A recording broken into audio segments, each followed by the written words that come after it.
Hey everyone, thanks so much for joining us. I'm Julie. I'm one of the market success directors here at Ojo. We're so happy to have you with us. We're waiting for everybody to join us right now. So while we wait, if you don't mind, could you drop in chat where you're from so we can see where everybody is joining us from today? I think we're expecting a huge group, so I'm super excited. Oh, we've got some Toronto, Austin representing. Los Angeles. I saw Canadian and St. John. That's amazing. That's we great. got a few. We got a few. Yeah. Nevada, Austin, Las Vegas, Massachusetts. All right. Miami, Florida. Cool.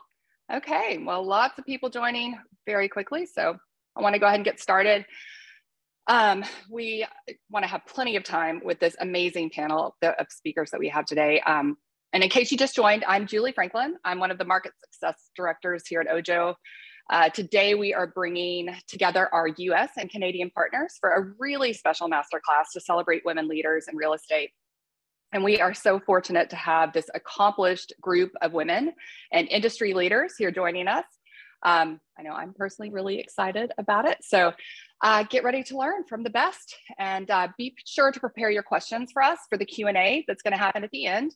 We're going to save about 10 to 15 minutes. So if you do have questions, please drop them in the Q&A portion down at the bottom of your Zoom screen and not in the chat. We're not going to be monitoring the chat for questions. So I could probably spend the whole hour listing out the accomplishments of these incredible panelists, but I'm going to go ahead and get started and introduce them to you. So first up, we have Spring Benson. Spring runs one of the top producing real estate teams in Utah. They sold almost 600 homes in 2022, positioning them to become one of the top teams in the country. She also has some other ancillary ventures like owning a title company, her own real estate coaching company, Spring Bee Coaching. She's a wife, she's a mom, she's a mentor, and with all of her free time, she does crazy stuff like this Everest challenge where you climb Snow Basin 13 times in 36 hours. Yeah, wow. So sounds incredible, but no, thank you. Next, we have Kathleen Black joining us. Kathleen is a globally recognized mindset and performance expert, two-time best-selling author, highly sought after as a speaker and owner of her own consulting firm, Kathleen Black Coaching and Consulting. She's an award-winning business leader, having been the recipient of the iconic Leaders Creating a Better World for All award and was named one of the top 25 women driving the future of real estate. And if that wasn't enough, she also inspired a full-time documentary titled The Relentless One. So many of you will recognize our next panelist, Elena Cardone. She is a literal model and an example of women doing it all. Wife, mother, mentor to hundreds of women, best-selling author of Build an Empire, How to Have It All. She's an event producer for events such as 10X Ladies, Build an Empire Mastermind, and others. She's a highly sought after public speaker. Her most recent endeavor has been to partner with eXp, with her sights set on building the largest real estate team across the globe and help others create generational wealth through real estate. Next, Nikki Miller is the founder and CEO of the Lead Syndicate, a first of its kind leverage platform exclusively optimized for individual real estate agents operating in over 125 locations across 24 states. Her passion for real estate agent success is evidenced in everything she touches, from the ideation of the Lead Syndicate to the countless free resources that she provides to agents. So she also can be seen at many events where she will be training throughout the year. Michelle Reese was named one of the top 50 women in Canadian real estate, according to the Real Estate Professional magazine. She is the CEO of Aligned Academy, the broker owner of Royal LePage Connect Realty. With over the last 25 years, she has helped thousands of agents and small businesses grow their business. Her mission is to help women create the freedom, fulfillment, and financial success that they desire through self-discovery, mindset, and brain-based strategies. And moderating today's panel is our very own Natalka Falcomer, who is the Chief Real Estate Officer for Ojo Canada. Prior to joining Ojo, she played a key role in building a luxury brokerage, a private equity firm in the medical space, and she launched and then sold her own law firm. She was the founder and host of the popular TV show Toronto Speaks Legal Advice. She was twice named one of Canada's top elite women real estate agents, and also served as the director of the Real Estate Institute of Canada.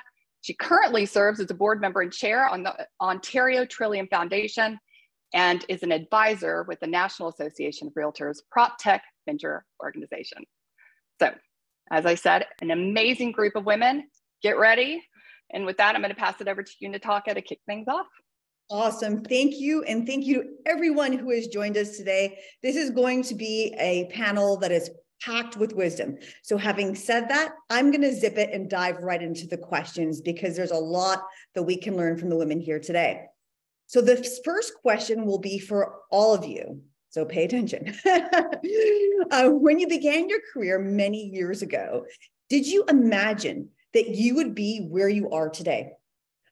As you chew on that question, the reason why I'm asking that is very often all of us look at women such as yourselves who have it made.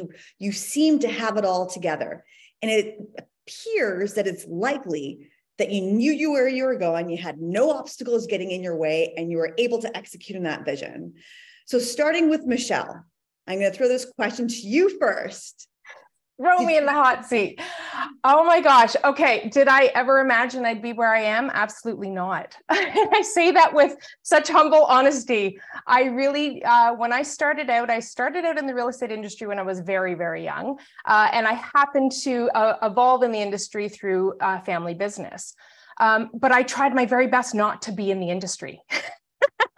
I tried to get into the teaching and I did all of that, but there was always something that brought me back. But did I ever imagine I would be operating my own company, 2 companies and coaching women in business? No, I actually didn't think that I fit that mold of what a CEO should look like and be like. So here I am. Well, that's interesting. I want to dig into afterwards as to the imposter syndrome that I think is creeping up there. A lot of us have that. Elena, given that you were a model, an actress, did you think, for sure, I'm going to end up in the real estate business? How did you land here? Well, absolutely not. I thought my life was going to go in that direction. I ended up here, honestly, because I hooked up with my husband, Grant Cardone, many years ago. We got married in 2004. 2008, the economy collapsed. The only thing that saved us literally from going belly up was the fact that my husband had invested prior to our marriage in real estate. And it was that real estate holdings, that asset, multifamily that kept us afloat. And then we realized how valuable that asset truly is. So a couple of years ago, I never really ever thought I was going to venture into the real estate world at all on this side of things, other than being an investor. But in 2008, my husband and Glenn Sanford, the founder of EXP, hooked up in order for them to consummate this deal where they'd have access to Grant's training. Grant's not a realtor. I raised my hand as the good supporting wife saying, okay, I'll get the real estate license so you two can do the deal. Well, once I found out about the model of EXP and how women and men, but mostly women, that's where I have my passion for, right? Could actually have the opportunity to create wealth through real estate with not just their earned income, but in the forms of stocks and in the forms of this revenue share thing. That's when I really hunkered down and said, let me figure this thing out and let me figure out how to support all these other people inside the organization to build their empires, because I know how much wealth can actually be created through real estate. So that's how I ended up here. And I haven't looked back. I've really enjoyed the process. It's not an easy to be in, but it is very rewarding. So absolutely not. I didn't think I would be here. Thank you, Elena, for sharing that. And it seems that the lesson to be learned there is to take the opportunities and to put up your hand, as opposed to saying, that sounds too difficult. That sounds like it's out of my wheelhouse. Forget it. Putting up your hand is where you can end up having an amazing career path. Thank you so much. Well, yeah, the number one rule to success, always show up. So I'm glad you saw that. Thank you. Absolutely. Kathleen, over to you. Thank you.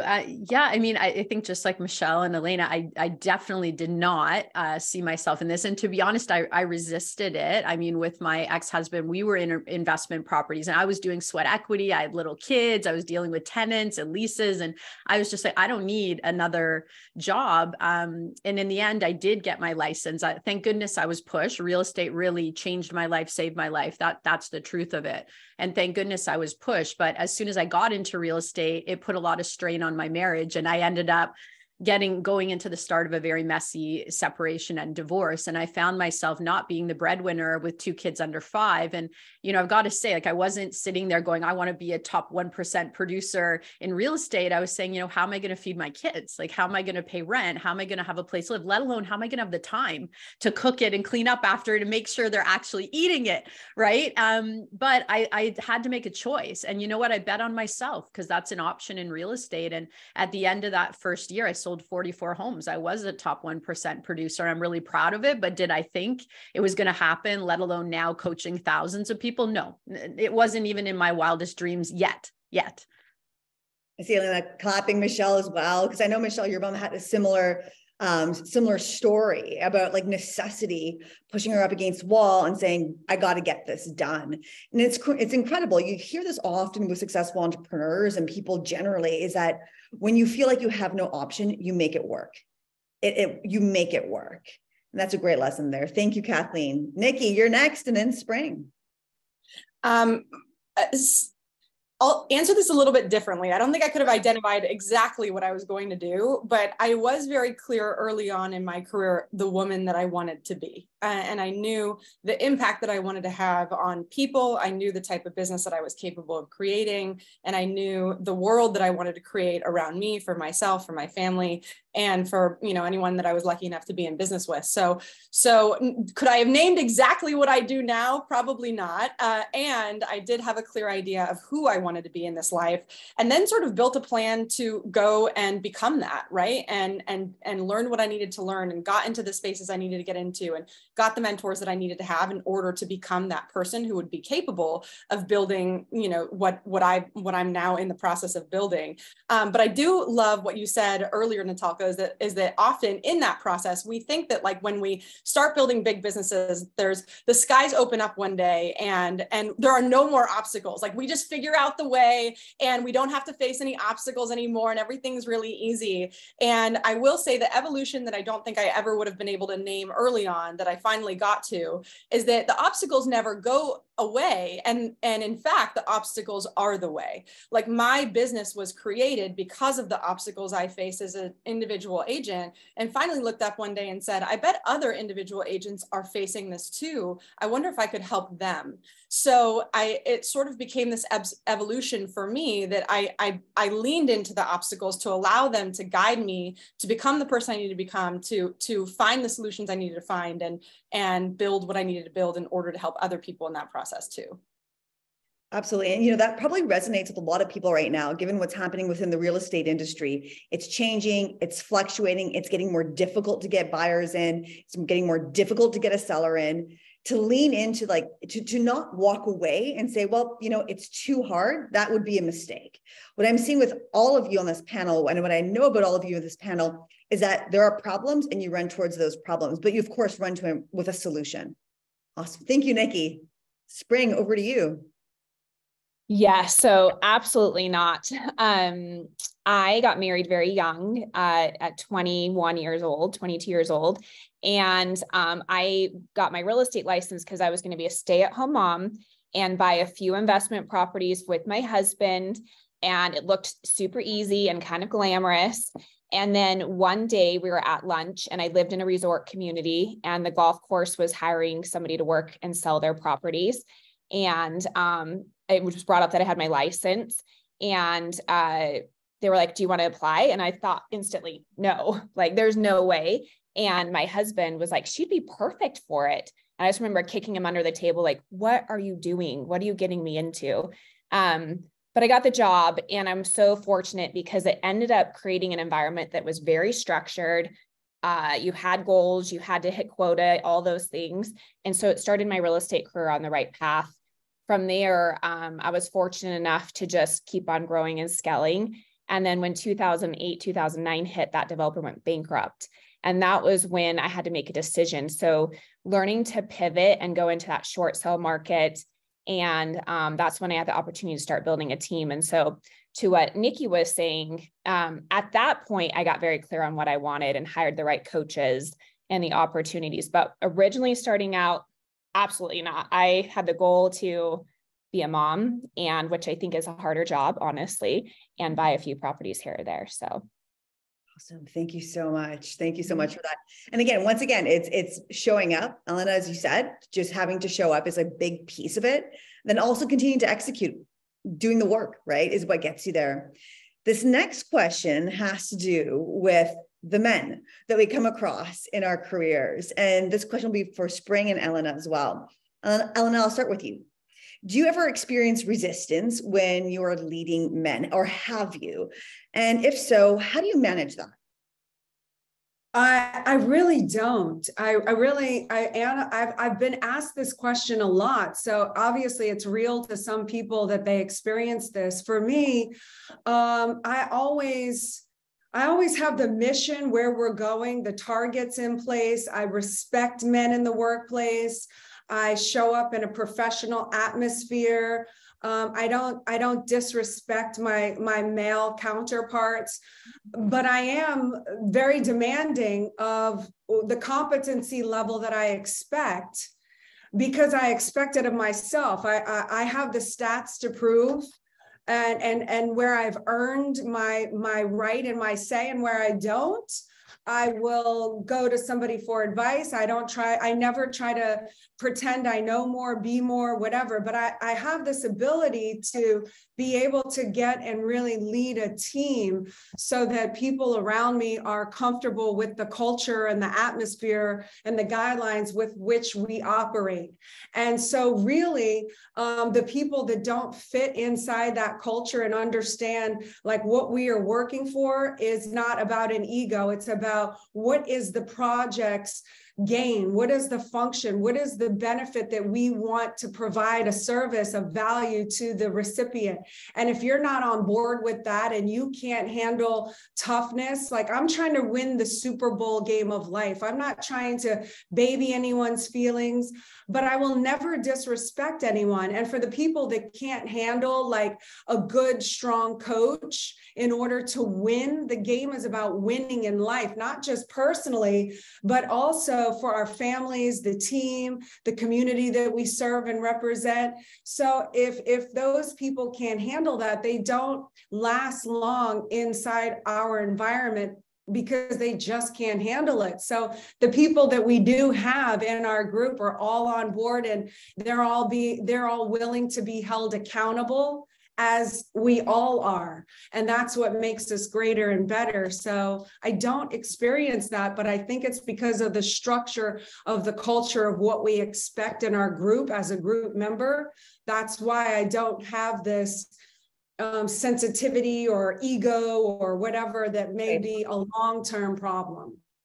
Exactly. I think that you clean away the ego by saying, and I love this, the Super Bowl of life. We are in this game together, no room for anything but getting the game done. And as a result of doing that, you refocus people away from their own personal ego, what they want, how they feel, to focus on the bigger piece, the bigger picture. And I think that's a great lesson, not only when leading men, but also women, people. That's how we work. Awesome. Thank you so much for that. Spring, over to you. Yeah, I would agree with Elena. I think it does come down to respect. I honestly haven't had any issues either. I think it also starts with us of how we view it as well, right? Like I view that a lot of my opportunities in life have come because I am a woman, which, I mean, we wouldn't be on this webinar or masterclass if we weren't, right? And a lot of the opportunities I've had have come from men giving me the opportunity. And so I'm very respectful of it. In terms of leading, every single one of my leaders in my company are men. And I think it's all about how I show up as well. Like I show up with respect to them. They respect me. It's about the clear vision of where we're going, the common goal.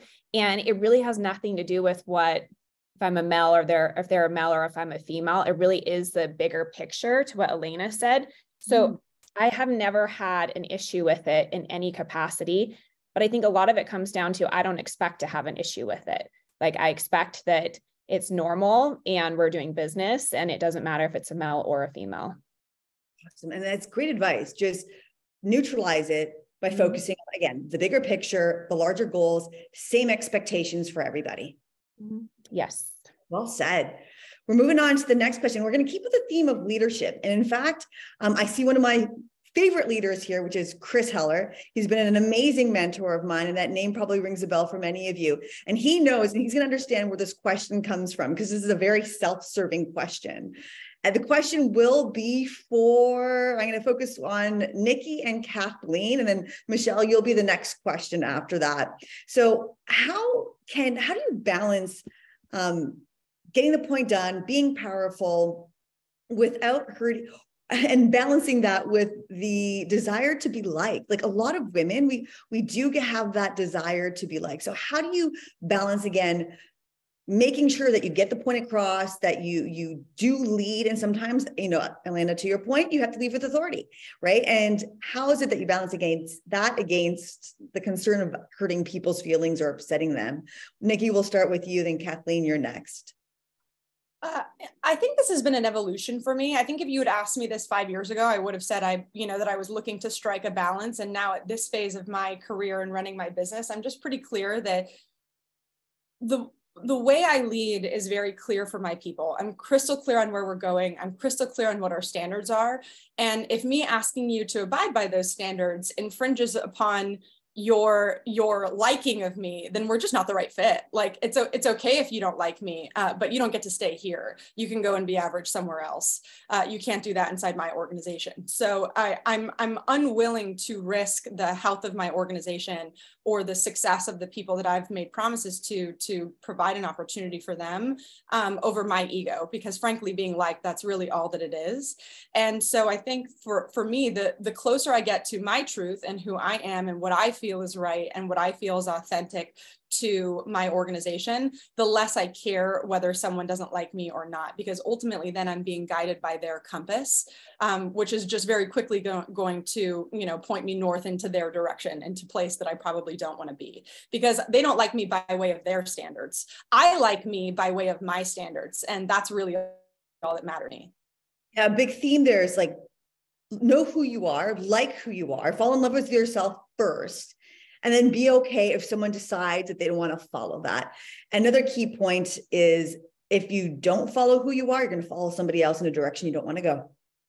Great point, Nikki. Kathleen, over to you. Yeah, I agree. And Nikki, I relate so much. If you asked me this question when I was 22, I'd probably say a completely different answer. But, a client once said something to me that I think was quite profound and wise. And she said, I don't have a problem if you don't like me. That's okay. However, I have garnered respect. And it always stuck with me. Like, I'm okay if people don't like me, if I've done something that's, disrespectful or that's negative or that's lacking in empathy or vulnerability, or even for me, transparency, that I have issue with. And I find for me, I'm committed to my purpose in life and I want to truly be of service. And I have a personal belief that, if I'm dishonest or I'm manipulative or I do something, in vain, or I'm envious, that I'm actually hurting myself more than others. And this might sound like a weird way to answer the question, but because I frame it that way to myself, I deeply trust myself. It's like, I know what I'm doing is in alignment with my values, and I know why I'm doing it, and I know where I'm trying to go and who I'm trying to serve. And that's, to me, a million times more important than likability, because this is a world of mirrors, right? And the minute you step out with confidence, you're mirroring to somebody else that they're not stepping out with confidence.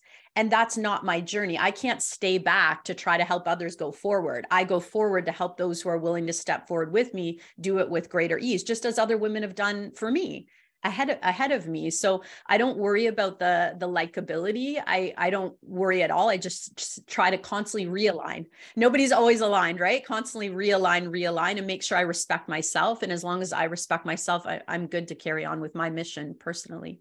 The key piece there, and everyone, I just, panelists, all of you, please take a look at the chat. The feedback we're getting is amazing. generally, like Kathleen, what I'm getting from it is, first of all, make sure you come from a good place, right? And that's really, really important. And then the other piece, and I like this, is we're in a world of mirrors. And this is especially true, given that we have so much social media around us. I'm sure that all of you, given your presence and your social media presence, I'm sure all of you will have someone that will say something negative, right? And understanding it's only because of the success that you have that they feel that way, and not internalizing that. Very good. Very well said on that piece too. Kathleen, go ahead. I was just going to say, it's interesting. Like, I've never really had somebody ever accuse me of like kicking them or trying to climb up in front of them until I walked forward and then they jumped in front of me. Right. So it's like, once you're taking action, then it's like, oh, but it's never truly the case. It's an illusion, right? Yes, absolutely. Thank you so much, Kathleen. Now this question is for Michelle. Michelle, you have been waiting quietly, patiently, and I want to make sure that we get this answer from you. And I think this question is actually extremely important. What we do when we are younger to get to where we are today doesn't work as we get into positions of leadership. For example, in simple place, the legal realm. In the legal realm, when you're a junior, you are a note taker. You don't not give orders, and you do not represent people, essentially. As you move up, you then become the order giver. You don't take the notes, and you're no longer an order taker, as that sets your career back. So it's this, what got you so far here won't get you there. So Michelle, how would you, or what advice would you give to your younger self versus older self? And if that doesn't make sense, how did you navigate the world in your career, or rather your career with your younger self versus your older self? I bungled that one up. Hopefully it made sense to you. Yeah. Oh, it totally made sense. And that's a pretty powerful question. So I guess the best way for me to answer that would be, the advice I would give to my younger self would be to give yourself permission. When I look back at where I was when I started, I knew I had the strengths. I knew I had the skills. I didn't have the confidence. And I was constantly looking for the permission to stand out, or the permission to be front and center. And so my personality style is, let's just retreat and be a supporter. And so I spent a lot of years in the background, helping other people shine, doing the work, but really inside wanting to have that validation, wanting to have that acknowledgement, wanting to be recognized for the work that I put in, but I didn't give myself the permission. And I think, we can tear these things apart in so many different ways. Standing where I am today, being able to look back, obviously hindsight is always so much clearer.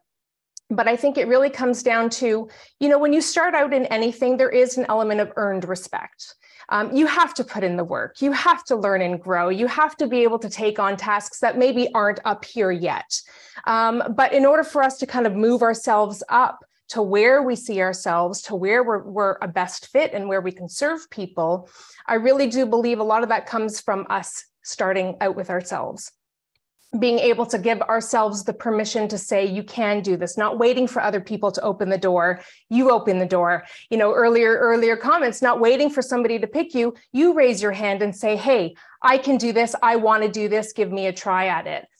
So for me, my journey in terms of the power structures, or being able to really kind of step into that, has really been around twofold. It's one, earning the respect. I truly believe that I'm not somebody that wants to step into a role and expect that people are going to respect me. I've had leaders ahead of me who, because they hold the role and title, automatically want that respect and acknowledgement.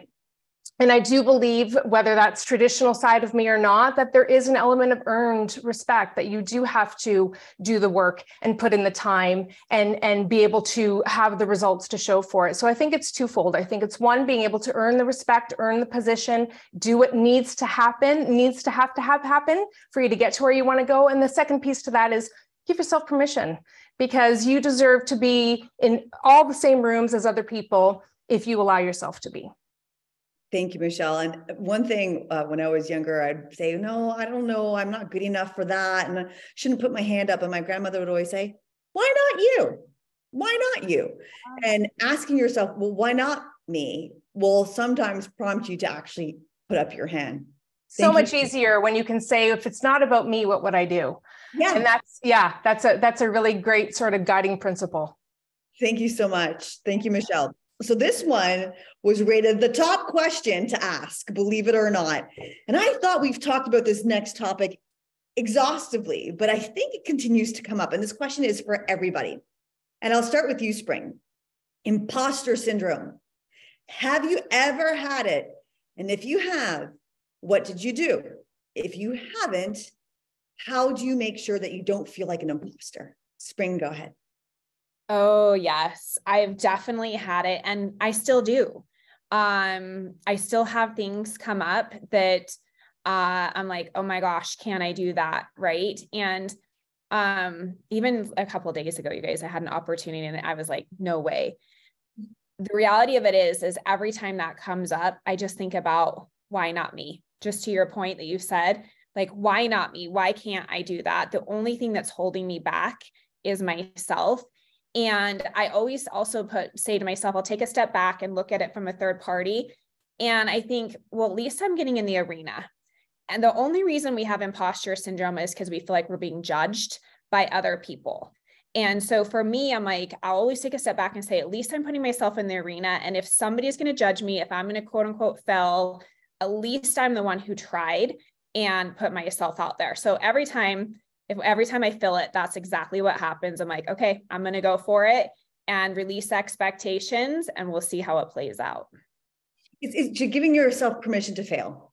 Mm-hmm. Is, I think, like a key thing that you're saying. Is that fair to say? Yeah. And I don't even believe it is failure because I'm at least trying. At least so trying. I don't even believe in myself of failing. Like I have a lot of things going on right now. Failure is only in the eye of what expectation you're putting out there. So maybe I want to have an event that I have 1,000 people show up, but I have 500. Well, nobody knew I wanted 1,000 people. I have 500. So I just look at it as like, you've got to go out there. You've got to try, release expectations, do your best. And at least you're putting yourself out there because there's a lot of people that aren't. And you're just moving one step forward to your goals. Thank you so much, Spring. Mm-hmm. Elena, over to you. Oh, I believe we got you on mute still. Thank you. Yes, as you know, as Spring said, I think a lot of us, I don't want to speak for anybody else, but yeah, for myself, certainly I felt like, wow, I have this expectation that I'm supposed to feel a certain way or always feel confident or know what I'm doing. And somehow because I have insecurities or whatever, that labels inside my head that I must be an imposter.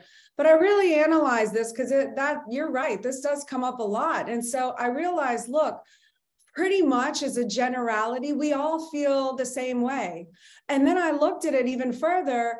And what is that exactly? Like, if you're an imposter, you're posing as something that isn't actually to be, right? Like if you're claiming that you're some self-expert in an area and you're not, you're actually a fraud, right?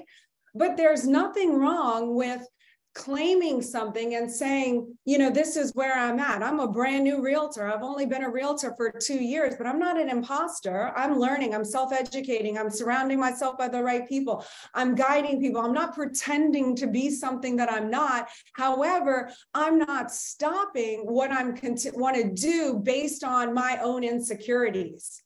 You know what I'm saying? So I feel this imposter thing is like, look, you take a gold medalist, an athlete, even the professionals are going to doubt themselves or hit a plateau.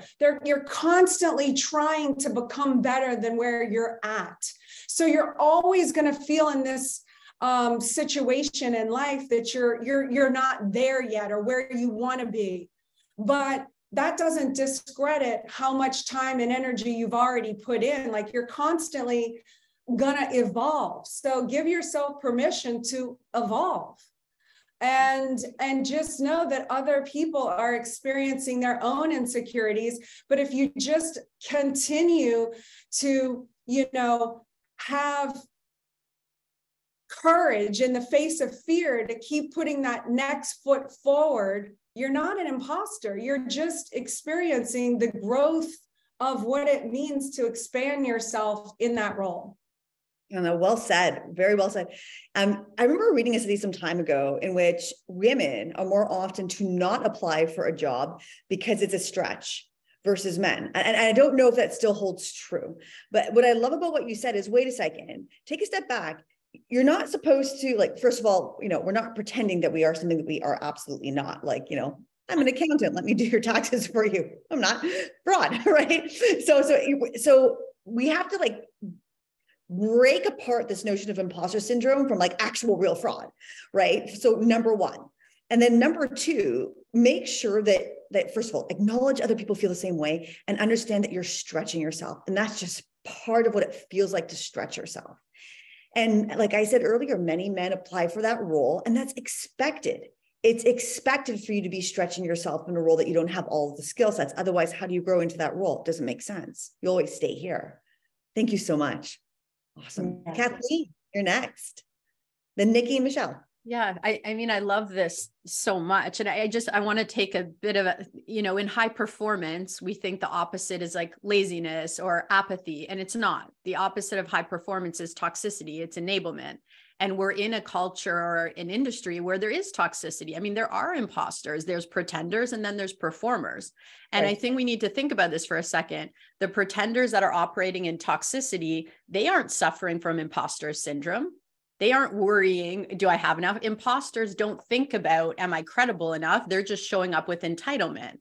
And it's really important to identify this, right? Actions not matching words, which is something as leaders we always need to look for. But the highest performance leaders, they leverage imposter syndrome to their advantage. I'm thankful that I have personal inventory that I say, could I do better? Could I learn more? Do I have the skills and the equipment? The market has shifted. Am I humble enough to educate myself at a higher level? Thank goodness I have that personal inventory to see those gaps and keep getting better. I think the problem is when we don't give ourselves enough regard for the skills that we do have in relation to the gaps that we need to fill. But I don't know where I'd be, let alone any leader I've ever worked with, without imposter syndrome. I think it's a very, very healthy aspect that we have to our personas that really helps us grow. And without it, I think leadership might be a scary place, to be honest. So I like that switch. It's like lean into the feeling and leverage it, right? Kind of like lean into that fear and do it anyway. Like lean into the feeling and let that be a leading indicator as to how you can improve. Awesome. Well, yeah, and well, for sure. Like I think when we're starting out, like it never goes away. When I first started coaching, I look back now, I'm like, what did I know? Why did anyone pay me? Meanwhile, we had great results, but now I still feel that way. What else do I need to know? And I mean, that gap just keeps propelling us. But I think it's good to know, like, if we didn't have it, I'd be worried. I'm worried when I don't have it. When I have it, I'm thankful. Again, to your point, in this world in which everyone is constantly evolving their careers, everyone is constantly evolving the brand, doing something next, you have to evolve. And having that sense of imposter syndrome can help you be nimble another way, and continue to learn and continue to do better. Nikki, over to you. I mean, to everyone's point, I'm right on track with that. That I always say, like, before I was just speaking at a really large event. There was about 8,000 people there. And before we got out on stage, somebody backstage was like, are you nervous right now? Like, do you get nervous still before you go and do this? And I always say I am nervous, not in the sense that I'm nervous to go and speak in front of everyone, but I'm nervous in the sense that I have an obligation, if everyone chose to spend their time here today for this hour keynote that I have, that I deliver. Right. And so some might call that imposter syndrome, but from my perspective, we're always an imposter of something that we have never done before. So theoretically, we will constantly be an imposter if we are evolving our lives, right? If we are continuing to push forward, if we are continuing to push the boundaries of what we're capable of. And I found that the more I got into rooms with high achievers, I realized exactly what everyone has said, that like we all feel this. Nobody really knows what they're doing. We're sort of all making this up as we go, right? And we're all figuring it out as we go. And so I made a decision, to Spring's point earlier about failure, right? A lot of times I think we get imposter syndrome around failure, right? Like that, whether we failed at something or whether we're actually succeeding. And I made a decision a long time ago that I could never fail. Like failure just wasn't an option for me, in the sense that the only way I describe failure is if I quit or if I never really find out what I'm capable of. Otherwise, I'm just in the middle of succeeding, because success has a whole lot to do with when we time the outcome. Like if you time my business right now to what I envision it being 5 years from now, sure, I'm absolutely failing in comparison with where I will be then, but I'm not going to quit. So in my world, I absolutely can't fail. So I think this is how we define it too. And to everybody's point, if we can lean into the growth, if we can lean into the evolution, then that imposter syndrome starts to quiet, because we realize that it's just part of how we become who we want to become. Nikki, that's great. I love the idea of like a mental hack would be extend the timeline. Like you think you got to be here right now, you don't. Extend the timeline out and understand that the process to get there, that famous iceberg, if you've seen that, is a bunch of chaos before you get to that particular piece, that particular outcome. Great. Awesome. Thank you so much, Nikki. Michelle, I saw you kind of laughing and like nodding your head. I'm so curious. What were you thinking? I resonated with everything every one of these women have shared. And it's interesting. So when I started with my intro, you kind of picked up on the imposter syndrome. It's definitely something that I have battled and was challenged by for most of my life. And I've spent many years really kind of diving in and dissecting it and why. And the reality is this: I was being an imposter, because me coming into the business, trying to be like somebody else that I thought was this ideal image, pretending to be that I had these strengths. Like, I'm the first to say now, and I'm quite happy to say it, don't talk to me about numbers. I'm not the numbers person. You want to know creativity. You want me to listen and be able to respond. I can do that with power and passion, but numbers, okay, I can do it. I'm just laughing, joking, but of course. But do I want to? Is that really where my strengths are? Is that where my blueprint is? And so for me, being able to really overcome the imposter syndrome and recognizing that it really doesn't ever go away, to all these other women's points, being able to navigate it and manage it really centered around me getting clear on who am I? It's great to, if we sit here and we say, well, what is this identity of success? Like, who comes to mind? For me, for the longest time, it was always somebody who was very assertive and tough and unemotional and, could make very clear, logical decisions. And here I am, emotional. I like relationships. I want to connect with people. I need to understand a deeper level. And so there was a huge gap between who I was and who I thought I needed to be. And in my experience, the larger the gap, the greater those feelings of imposter syndrome. And so for me to be able to close that gap for myself, it really had to come down to, who am I? And how can I leverage that? And how do I use that as a strength in my business? How do I show up as the best version of me, as opposed to trying to chase a version that isn't like me? And so, it kind of sums up everything that everybody has shared. It doesn't go away.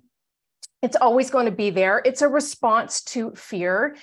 Fear is not always a bad thing. It's putting yourselves in new situations, pushing yourself out of your comfort zone. But for me, it really came down to recognizing, where am I not aligned with who I am and what I want and what I value and how I can show up and serve people, because that's going to look very different than somebody else might. And I think when we're younger, that's what we want to do. We want to fit in. We want to be like everybody else. We want to emulate those that we think are the pinnacle of success.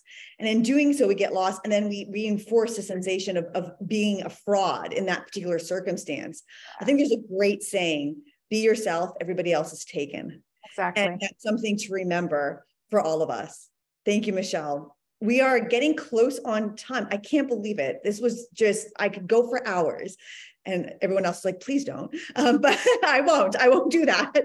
I'd love to turn it over to our audience questions. We do have 3, and some of my questions even overlap with these. So this question will be open to everybody, and hopefully we can get to all of them. I'll do the same order, starting with Spring. The first question is, woman to woman, how to balance it all. Oftentimes, the busier I am, the more my partner needs me or wants my attention. I time block, and he's very supportive, but the irony baffles me, and I feel like I'm letting him or others down. And I think others could also include maybe parents, maybe it's those that, your children. Spring, you start. I think you did mention you want to be stay at home, and how do you do that? Yeah. So there's a couple of things. I really stopped thinking about balance, and I think about harmony. And I just say that because usually if something is great over here, it's suffering over here a little bit. So I don't believe in having balance all the time, is having the harmony. Now, to your question about maybe your spouse or others, I think it comes down to having real conversations around it. So in my personal life, I'm very highly leveraged.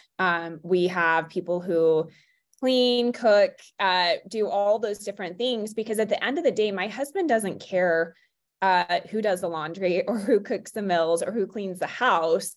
So for me, it was more or less, how can I leverage out the things that don't necessarily need to be me, that I can, when I'm home, spend my time with him or the family or doing the things that I want. So I would just say in this, to this question, is just getting really clear around like, what is that expectation that make you both fulfilled? And then you don't necessarily have to do it all. So figure out where you could get some leverage if you can. And I think just being really okay to know that usually sometimes when something's great, the other might be lacking, and that's okay. Like I've just come to accept that not everything's going to be at 100% all the time. And it's created a lot of more of fulfillment, and also me putting less pressure on myself when I started feeling that way. Thank you so much, Spring. Elena, over to you.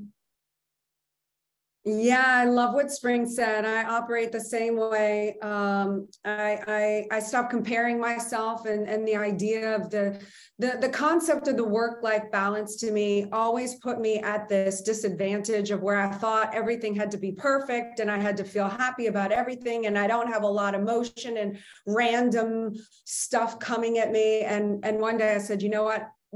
If you want that, I'm not your gal. Like, I don't know how to do humana, you know, like life is perfect. I just know how to do my life. And what and I like a lot of motion. I'm up to big things on this planet, you know? So part of what I've done is also delegating the role so that I do have time for the family and the work partners. And I put my family as my family and then my global family, right? And so what I've done is I've really had a time to indoctrinate sort of the kids and the husband as who are we as Team Cardone? We want to help people. We want to make a difference. So from the time the kids were really young, I said, hey, you want to be superheroes? Your parents are superheroes. This is how we help people. Do you want to contribute? Yay. Okay, I want to be a superhero too. Okay, well, one of the reasons and one of the ways that you can contribute to the family is when you allow me to be here on a Zoom or whatnot, you're actually helping the people that were on this call. If they heard something that could change their life just a little bit and they got help from us, you actually help them indirectly by being okay when I'm not there. So then they understood this is our mission. So now it wasn't always like, you're leaving me, let me vie for this attention to pull and distract you because I need to prove that I can have you whenever I want you, you know. And now as the kids have gotten older, they see their point and where their role is in the relationship of how do we help as a group. So it's made it a lot easier for them to recognize when is mom and papa helping other people, and when do I need to step aside to allow that, and in that sense I'm contributing, or when is it time and I have to look at that and say, when am I neglecting my family because I'm spending too much time at work, you know, and then my work might have to take a hit, but hopefully not if I've done my job properly like Spring does, right? If I've hired enough people to fill in for me in that role when I can't be there, it allows me to focus on my family. And then again, family always comes first, but not every time, not when it's not an emergency.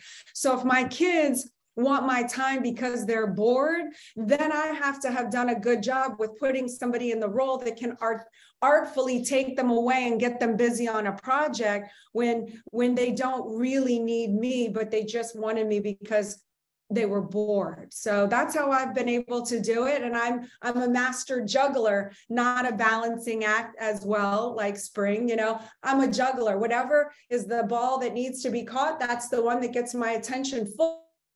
And then it's sometimes family, sometimes business, but whatever it is, that's how I do it. And I don't compare myself to this expectation of this perfect life. I like that. And what I'm hearing is a couple of things: prioritization, know what to prioritize when, and be clear on that. Like, what's a real emergency versus, like you said, the kids are bored. Is that really an emergency? You know, are they going to get more value out of me paying attention to them right now? And where's my highest and best use, to use a real estate term? And again, Spring, outsourcing, super important. The things that don't really need you for your magical personal touch, get it off your plate. I love that. Awesome. Thank you so much. Kathleen, you are next. I mean, I like Spring. I don't believe in balance. I don't believe it exists. I don't think it's attainable. It's like being normal. Who are these normal people? I've never met them. I don't know who they are. I'm certainly not one. But, you know, I think when we get powerful women together, the conversation changes. And I truly still believe women are our largest untapped resource in this industry, because, you know, we're doing more. Like, we know statistically outside of our career, we're doing 3 times more work. And that's not just childcare and, you know, cooking and going to the school. That's managing, caring for elderly loved ones, caring for people who are sick, doing community work. We're doing so much more outside of our careers. Then we're stepping in our careers. And here's the hard part that drives me to do what I do every single day. We're getting less help. In fact, we're getting half the help. We're hiring help as entrepreneurs at half the rate of our male counterparts. And then we're going, how can we not keep up? Why is it so hard? So for me, I mean, you know, I relate to Elena. There are times my children did sit in the office because they had a headache and I was training and I couldn't go pick them up right at that moment. It was not an emergency. They were okay. And I think they've learned resilience from it. And I think it's important for children to learn, you know, contribution and how to come together as a family. And I relate to that so much, but I think we're not hearing these kind of conversations enough.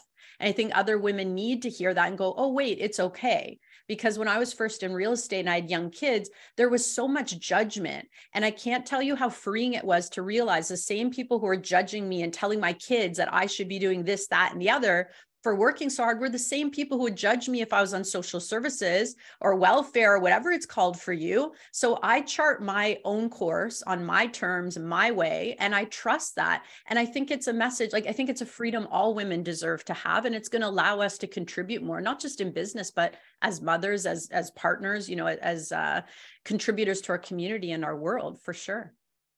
Thank you, Kathleen. I like that. They're going to judge you no matter what, right? Back to the imposter syndrome, back to hurting people's feelings. They're going to judge you no matter what. You got to do what's right. Mm-hmm. Nikki, go ahead. I mean, I don't even like the word balance because it implies that everything matters equally. And I don't think any of you panelists like that word. And I agree. Yeah. Yeah, I mean, it's probably the number one question all of us get asked. Like, I think it's if I'm on a women's panel, the number one question I get asked is, how do you do it all? My answer is I don't, right? I just don't do it all. Because balance implies that everything matters equally, and it just doesn't. And so I think that we have to be clear on what matters to us. And we also have to make sure that we're spending our time. I always say, I am always wherever my feet are. And that allows me to be really effective in the time that I have. So what I mean by that is that when I walk into the office, I'm in the office, I am working, and I am completely focused on what I am there to do. Because if I'm partially distracted by, you know, looking at texts from my family or scrolling social media or checking in on my daughter, then I'm failing at both things. I'm failing at being a leader because I'm not doing that job all the way. And I'm also failing at being a mom because somebody else is watching her. So ultimately I'm just failing at multiple things, and I'd rather fail phenomenally at one thing at a time. So if I'm going to fail at being a mom, I'm going to do it really well. Like, I'm going to completely shut that out so I can be as effective as I can while I'm here. And then when I go home, I'm home at the latest by 5 every day. And my phone shuts off until after I put my daughter to bed. We have at least 3 hours where we eat dinner together. I get her ready for bed and I focus entirely on her. I'm not on my phone. It's away. My team can't get a hold of me. My attention is 100% on her, 100% on my husband, 100% on my family. And then maybe after I put her to bed, I'll get back on emails or something like that, right? It's about doing what matters most in the moment that I'm in when it matters, right? So, and I also think, to everybody else's point, it's really about bringing our families on the journey with us, right? I think sometimes as leaders, we are tempted to sort of hide the hard, right? Like, we don't want anyone to know that we're having a hard time, or we don't want anyone to know that this is challenging.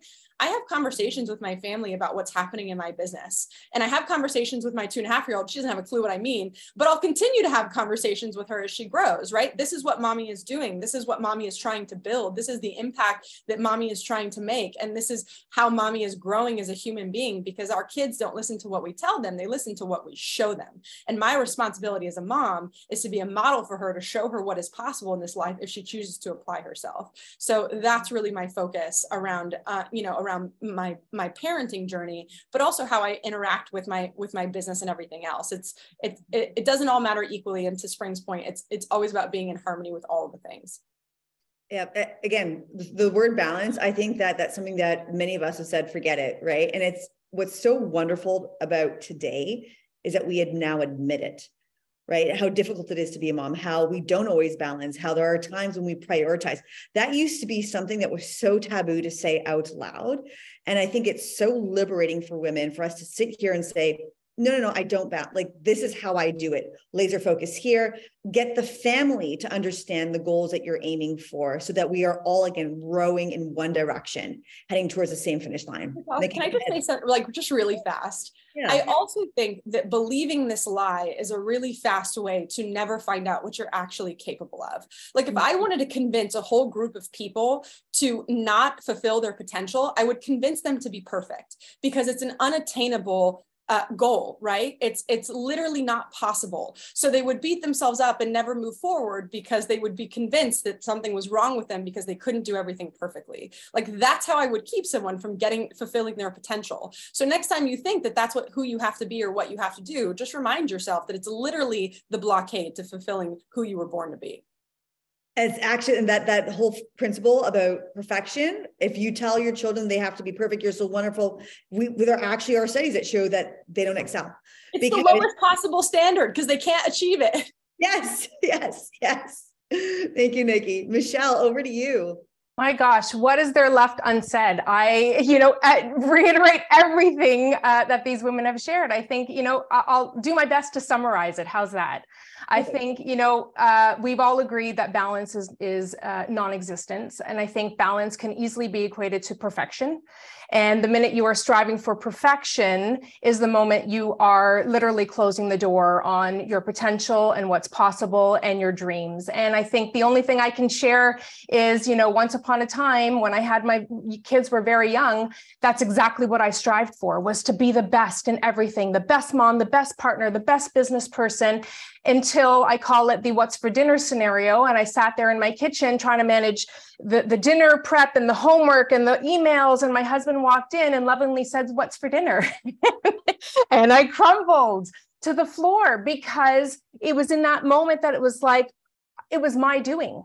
It was, I could do this, I'll do this, and not asking for help and not allowing myself to bend into the fact that there is no such thing as perfection. You cannot have everything equal all the time. We are not robots. We can't do that. We are humans, and we can only respond to what's in front of us. And I think that's the gentlest, most kindest way of being able to navigate yourself in life and in business, is to really accept that it is hard.